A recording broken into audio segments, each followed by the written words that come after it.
गुरुवार की पौराणिक कथा। बहुत समय पहले की बात है। एक नगर में एक ब्राह्मण और उसकी पत्नी निवास करते थे।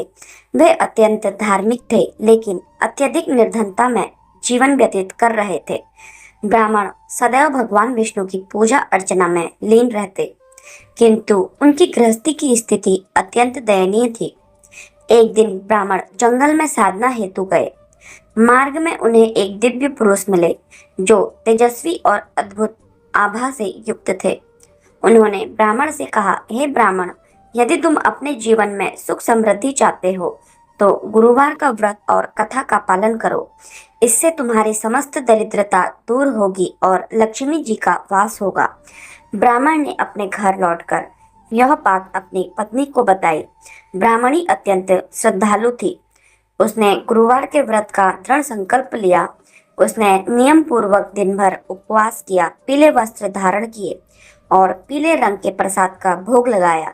साथ ही सायंकाल भगवान विष्णु की कथा सुनी और उनका पूजन किया। इसी नगर में एक धनवान व्यापारी की पत्नी भी रहती थी, जो अत्यंत विलासी थी और धार्मिक कार्यों में रुचि नहीं रखती थी।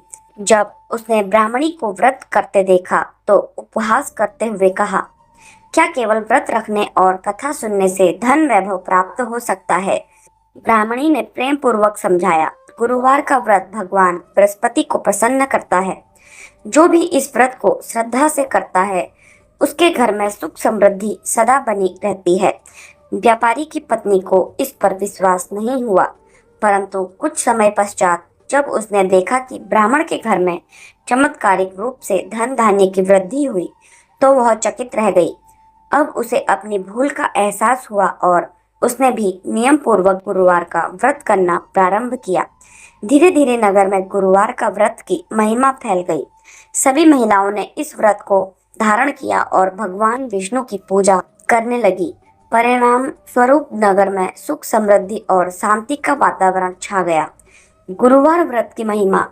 गुरुवार का व्रत करने से व्यक्ति को धन धान्य, सुख संपत्ति एवं संतान सुख की प्राप्ति होती है। यह व्रत विशेष रूप से लक्ष्मी और विष्णु के आशीर्वाद के लिए किया जाता है। इस दिन पीले वस्त्र धारण करना, चने की दाल व गुड़ का प्रसाद बनाना और संध्या को कथा सुनकर पूजा करना अत्यंत शुभ माना जाता है।